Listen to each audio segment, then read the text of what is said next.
Today I was chatting with a fit queen on one of our calls, and she was talking about, she gave me the rundown, how her week went, what went well. She had lots of good little wins she was proud of. And then she started getting like visually emotional. She's getting like emotional. You could see her tearing. She wasn't breaking down, but something was bothering her. She was frustrated. And she was talking about, and she started talking about rather, how she couldn't stop snacking lately, right? So just a little out of control with her snacking, and she was really upset about it.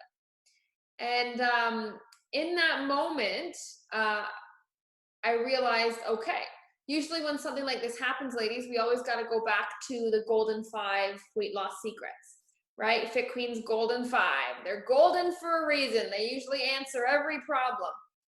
And so in this particular scenario, she's getting, a little emotional and frustrated about how she can't stop or get a little bit more control with her eating.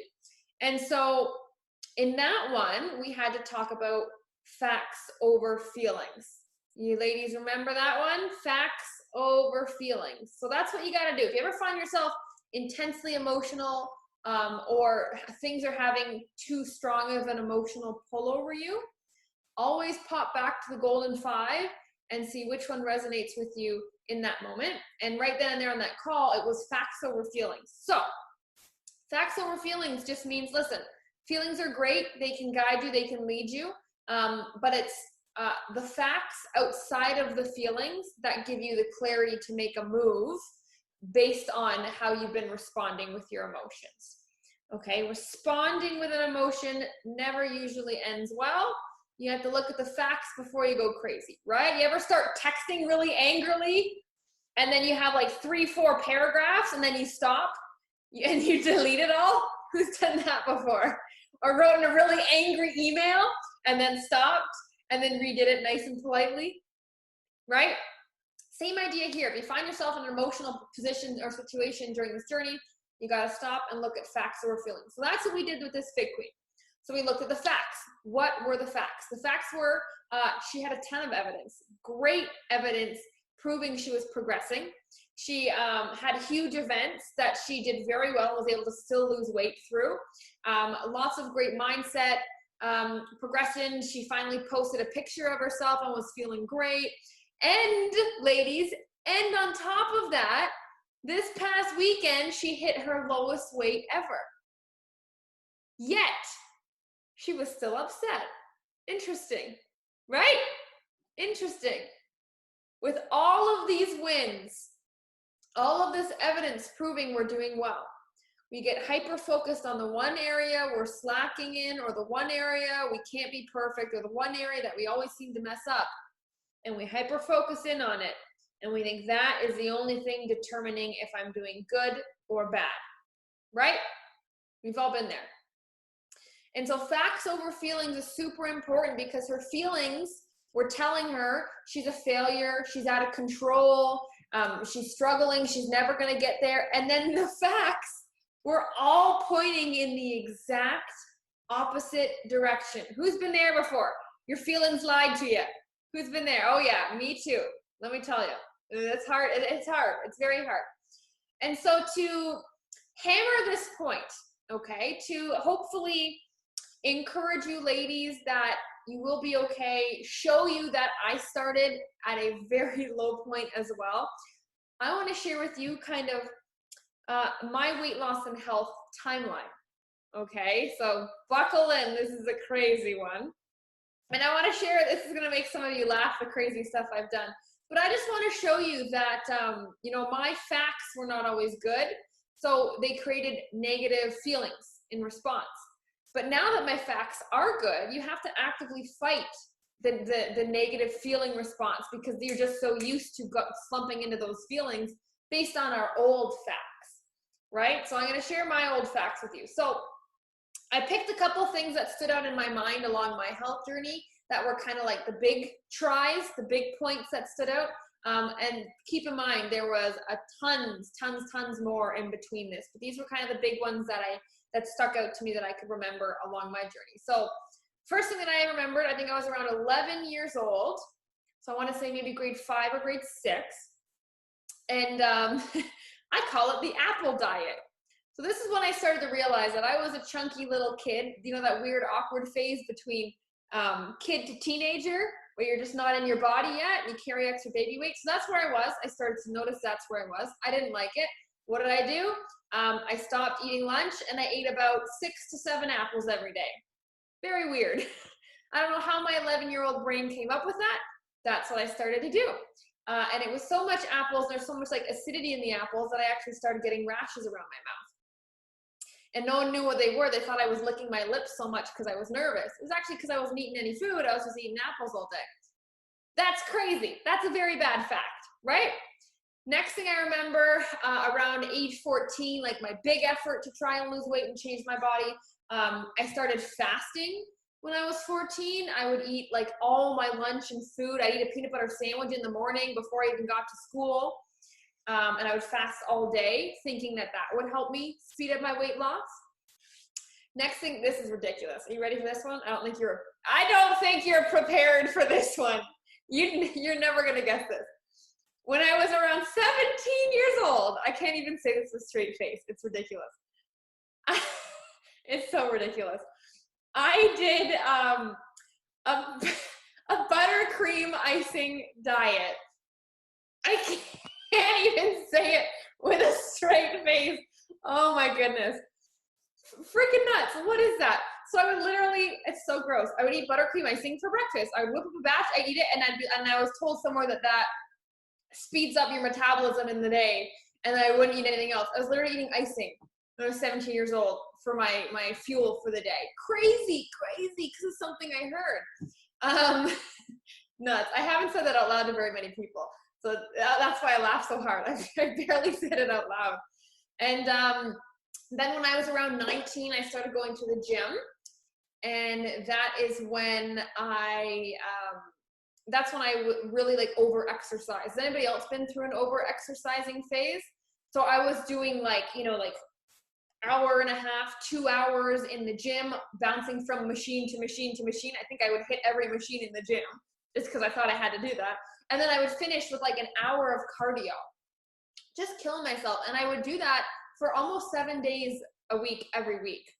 So then I just overdid everything, which was absolutely crazy. Then when I was around 20, I found macronutrient counting. And I was convinced that I was going to do a bikini show. You guys know those bikini shows, right? Like the physique competitors. I was convinced I was going to go compete in a bikini show. So I was super strict with my meals. I had all my little containers. I had very little food in them. I made sure I prepped disgusting, boring, bland chicken, broccoli, and rice every day. I was convinced I was going to be in a bikini competition. Of course, that still didn't last. When I was 22, around 22, I started eating kale salad every day because that's when kale became popular. You guys remember that? When everybody's like, eat the kale, eat the kale. So I was eating kale salad every day trying to lose weight. And then when, by the time like 23 rolled around, I was a disaster. I was a disaster. Mentally, I was either in a losing weight or gaining weight phase. Up to that point in my life, I have never maintained or been happy with my body. I had beaten up my metabolism from going from like super low calorie diets and buttercream icing and apples, and I'm just completely, my body didn't know how to absorb nutrients because I didn't give it any. And I developed a lot of binging habits, I would hide my food. I would eat so much that I would make myself throw up because I was so full. Anything in front of me, I couldn't say no to. It got to the point because I was so restrictive for over 10 years, I developed now this horrible habit. Not only was I still obsessed with my body and how I looked and losing weight, I now had zero control over anything put in front of me. And I say this to you ladies, because do you think any of those were a good idea? Would you recommend anybody do that? Would you tell your daughter, your sister, your mom, go try a buttercream icing diet? Although it sounds enticing. Trust me, it wasn't. You wouldn't recommend these, right? Like they're just nuts. They are nuts. Have you ever done anything crazy like that?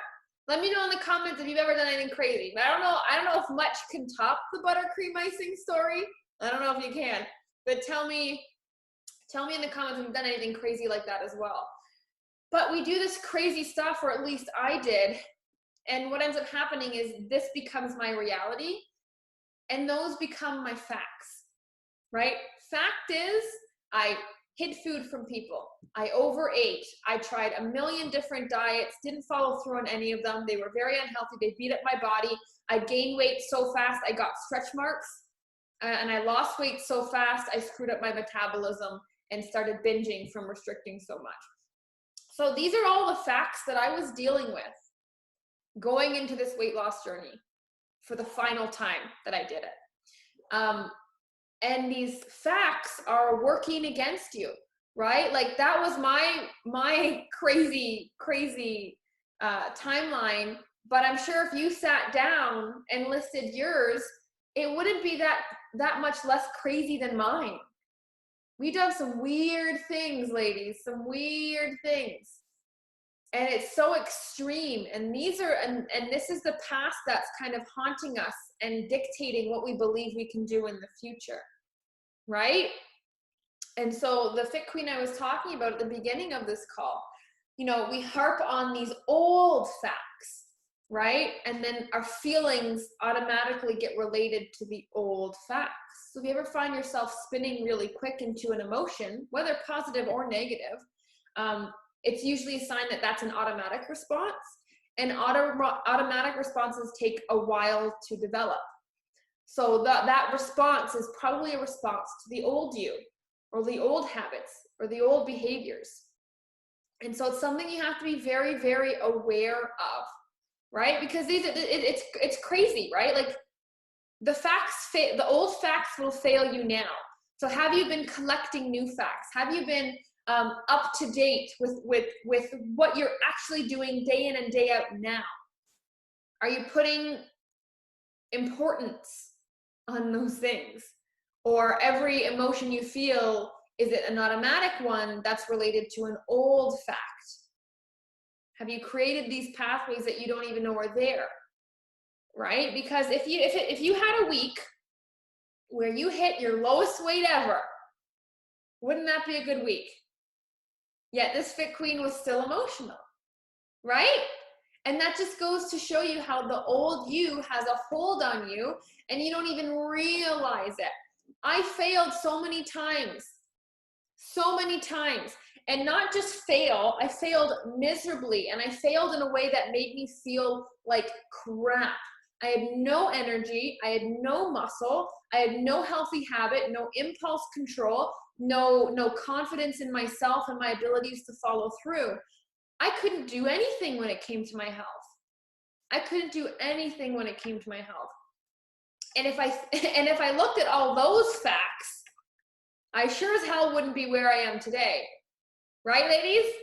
If you look at all your negative old facts and you continued to believe that is the you that you are today, well then of course you'd be upset. Of course you'd always be disappointed. Of course you'd always be on edge, looking behind you, wondering when this is going to end, wondering when the rug's going to be pulled out from underneath you.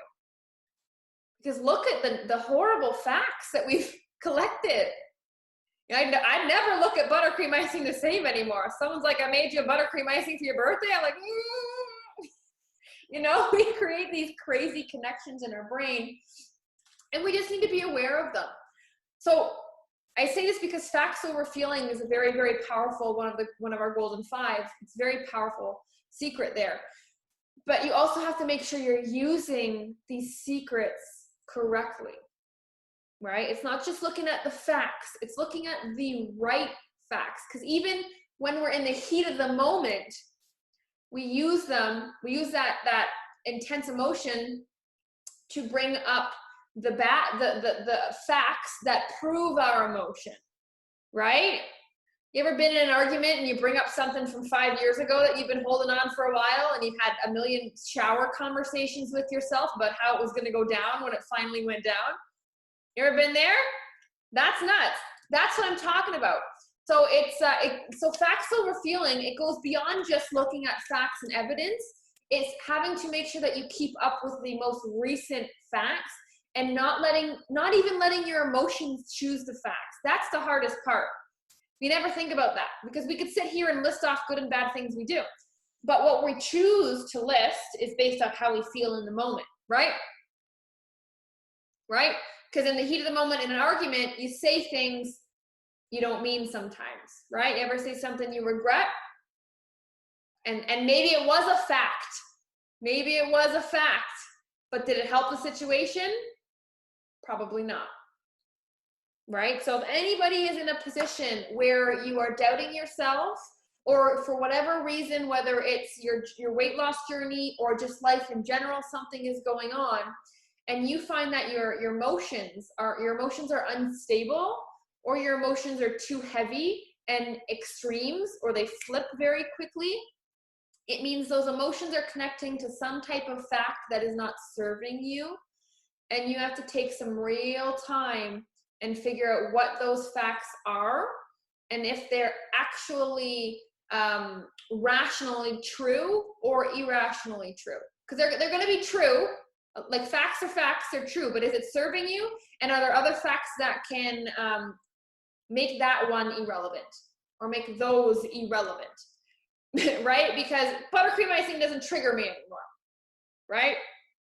I did that diet, that's a fact, but it doesn't trigger anymore. And that's the new fact that I use when I feel like I'm stumbling back, or I'm struggling, or maybe I slipped up and failed and let myself down a little bit, which I still do. But you got to have these facts on hand. So ladies, you have to sit down with yourself and see what are the facts I've been using to perpetuate a problem. Because you are either the solution, and if you are not the solution, you are the problem. There is no in between.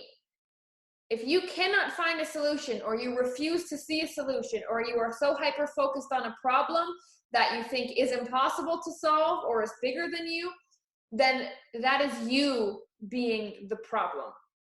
You are the bottleneck. You. But the good news is you can also be the solution. You got to let go of something. Like for some reason, we're clinging to this problem being unsolvable. We're clinging to this emotion being real and permanent, not temporary. You're using the wrong facts to back you up here, ladies. Wrong facts, right? I made all those crazy diet decisions and over-exercising decisions based on the wrong facts. A magazine, an article, an aunt that was overweight. And for some reason, we listen to people who aren't even healthy, right? That's crazy in itself. But that's the idea here. Like, facts over feelings is one of the greatest tools that you can use to stay on track and get immediate clarity when you feel like you are about to crumble. Immediate clarity. Doesn't get faster than that. Look at your facts. That's the first step. Take it deeper. If you're a fit queen, you take it deeper. You take it to the next level. What are the facts that are available to you? What are the facts that are available to you? Have you put effort and time into creating new facts, and then remembering those new facts and having like a fact database to draw from? Right? You ever see someone who's like a super amazing, great storyteller, who are just amazing at public speaking, and they have you in awe? Everybody's on the edge of their seat listening to them.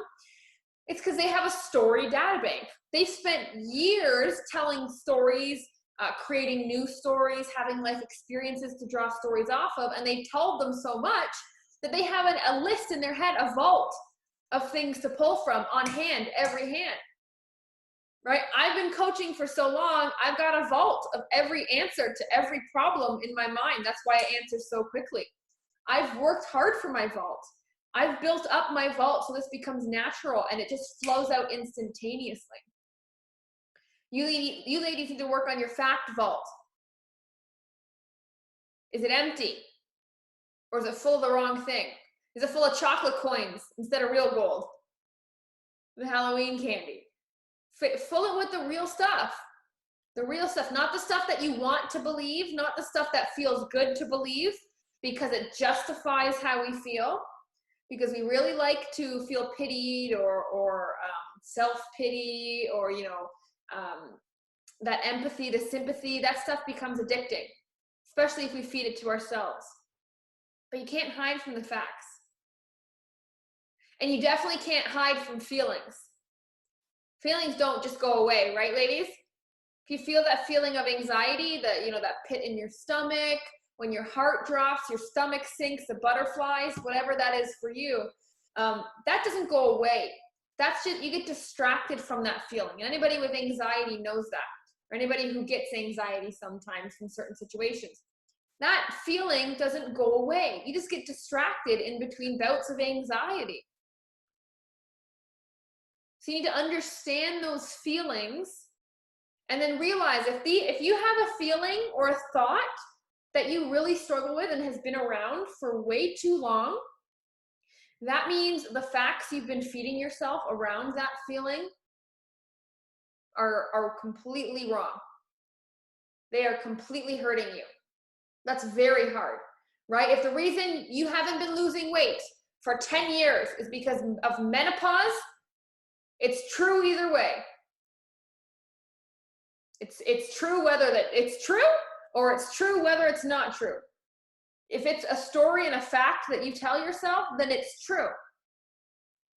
So what are you telling yourself that you're not giving a chance to be wrong or to be right, to change a fact? Because there are a ton of things. Everybody's imperfect and we've got so many negative things that we can focus on. And if you look at that feeling doesn't really go away. Whatever that feeling for you is, doesn't go away.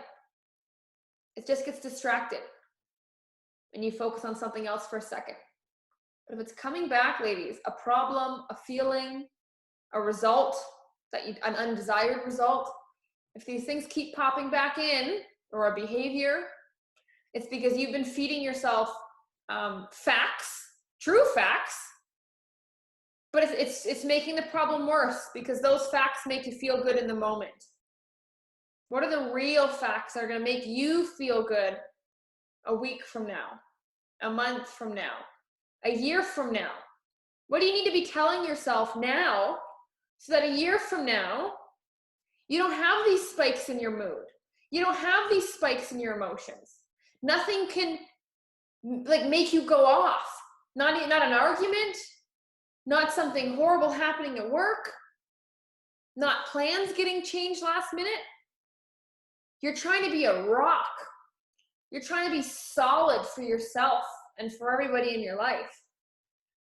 And that only works if you're being honest with yourself. What are you feeding yourself that's keeping you stuck? And everybody has something. Everybody has something. You need to find out what it is, or that one thing will be your downfall. That one thing will be the thing that sweeps you, that punches you, that sucker punches you, and you don't even realize it one day. That's when you fall off the entire mountain instead of just down a couple stairs, because we're ignoring this. Don't ignore the universe's signs. The universe will keep teaching you a lesson until you learn it. What lesson have you not learned yet? What are you thinking you can not deal with yet? I'll deal with it later. It'll magically go away, right? You think it'll just go away over time. And sometimes that's true. Sometimes it will lessen. But you need to become aligned with the right facts to overpower your feelings, to be stronger than your temporary feelings, so you can see past the clouds and enjoy the sunrise and the sunset. Or you will always be pissed off that there's clouds. You'll never get to enjoy the sun. You'll be outside on the rainy days and inside and stuck inside on the sunny days. That's what's happening in your mind. You're missing out. Mentally, you are missing out. And it's so easy to see physically when you miss out. It's so easy to see that when you miss out in real life. But when you miss out up here, we don't catch it as quick. We didn't know that we were missing out. But that's what I want to tell you today. You've been missing out on something. You've been cheating yourself out of something. You've been feeding yourself the wrong facts to keep you stuck with whatever it is you are currently stuck with. Weight loss or not weight loss related. Something is stuck or could be better. Something that you've been dealing with for a while and can't figure out. What are you telling yourself about that thing? Are they hurting you or helping you? Are they perpetuating that bad feeling? Or are they putting that bad feeling to rest?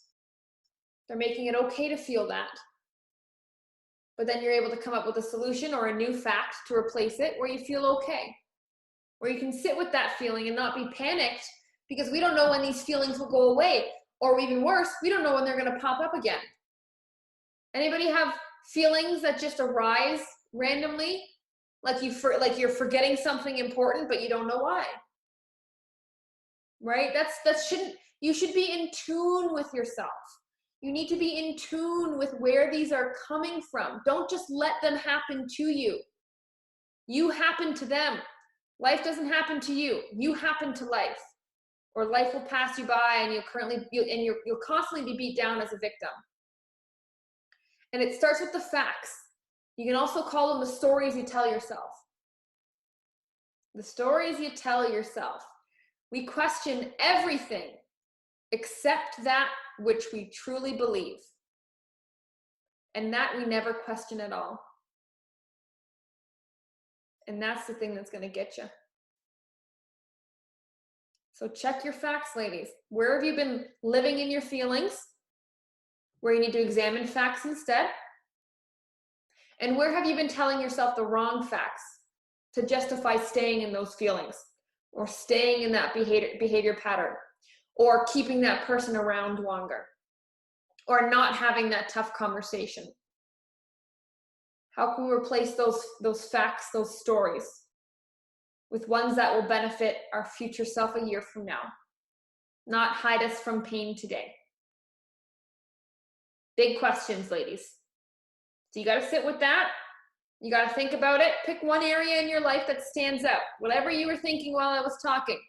That one little area. Career, relationship, health, kids, whatever. Whatever it was. Go to it. Dive into it. What's the main emotion? What are the facts that are perpetuating that emotion? What do I need to replace them with? And how can I start rewriting the story in my head? So we control the emotions. Okay, ladies? Very important. Really quickly, put some takeaways in the comments, ladies. I want to see what is resonating with you. Do you have an area that really needs some work? Have you been lying to yourself with bad facts to trick yourself to stay a certain way because you're comfortable? Have you been avoiding something because it would be uncomfortable to tackle? What are these takeaways for you? Put it in the comments. Write it out loud so it solidifies it.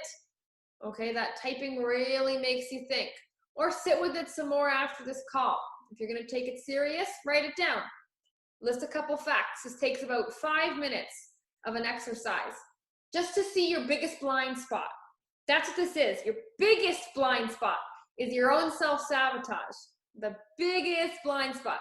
You'll see other people coming for you. You'll see other situations coming for you, but you won't see yourself coming for you until it's too late. So catch yourself now. All right, put the effort into seeing, we all have a little Jekyll and Hyde in us. We all have that Hulk inside us, the good, the bad. We got to be aware of it first. Because it's been hiding or it's not been showing itself as destructive as it truly is. So find it, ladies, talk to it, recondition it. All right, and you will be amazed at how freeing and in control you feel and how awesome this journey is and how much you can actually enjoy it when you take the clouds away, when you're in control of when it rains. You are in control. That's the exciting part. Okay, ladies?